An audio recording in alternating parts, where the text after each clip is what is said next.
बहुत ज़माना पहले का जिक्र है। दुनिया के एक खित्ते में एक बादशाह हुकूमत करता था जिसका नाम नमरूद था। नमरूद अपनी ताकत पर गुरूर करता और लोगों से कहता, मैं ही खुदा हूँ। वो चाहता था कि सब लोग उसी की इबादत करें।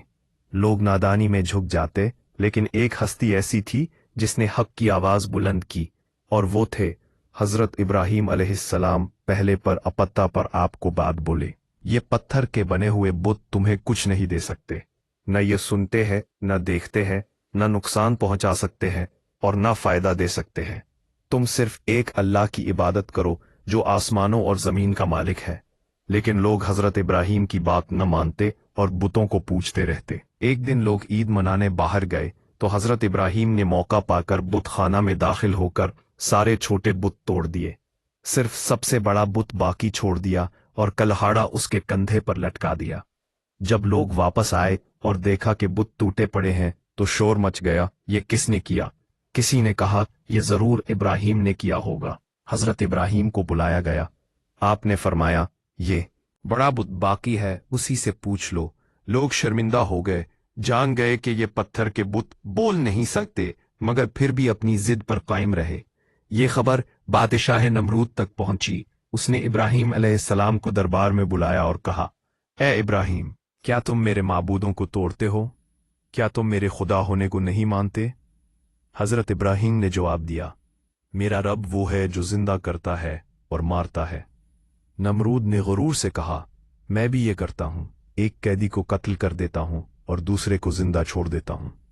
हजरत इब्राहीम ने फरमाया, मेरा रब सूरज को मशरिक से निकालता है, अगर तुम खुदा हो तो सूरज को मगरिब से निकाल कर दिखाओ। नमरूद लाजवाब हो गया और चुप साध गया। अब नमरूद और उसके दरबारियों ने फैसला किया कि इब्राहीम अलैहिस्सलाम को सख्त सजा दी जाए। सब ने कहा, इसे जला दो। उन्होंने एक बहुत बड़ी आग जलाई। इतनी बड़ी आग के परिंदे भी उसके ऊपर से गुजरने से डरते थे। कई दिनों तक लकड़ियां जमा की गईं। फिर एक अजीमुशान चत्ता रोशन की गई। आग के शोले आसमान को छू रहे थे। आग इतनी खौफनाक थी कि कोई करीब जा ही नहीं सकता था। लोगों ने मंजनीक बनाई और हजरत इब्राहीम को इसमें बांध दिया। जब आपको आग की तरफ फेंका जा रहा था तो इस वक्त भी आपके दिल में अल्लाह पर भरोसा था। आपने कहा, हस्बी अल्लाह व निअमल वकील, अल्लाह मेरे लिए काफी है और वो बेहतरीन आरसाज है। जैसे ही हजरत इब्राहीम को आग में फेंका गया तो अल्लाह ताला ने आग को हुक्म दिया, या नारू कूनी बर्दन व सलामन अला इब्राहीम, ए आग तू ठंडी और सलामती वाली हो जा। फौरन आग गुलजार बन गई। आग ठंडी हो गई मगर नुकसानदाह नहीं, बल्कि बाग की तरह खुशगवार। हजरत इब्राहीम इस आग के अंदर ऐसे रहे जैसे कोई बाग में आराम कर रहा हो।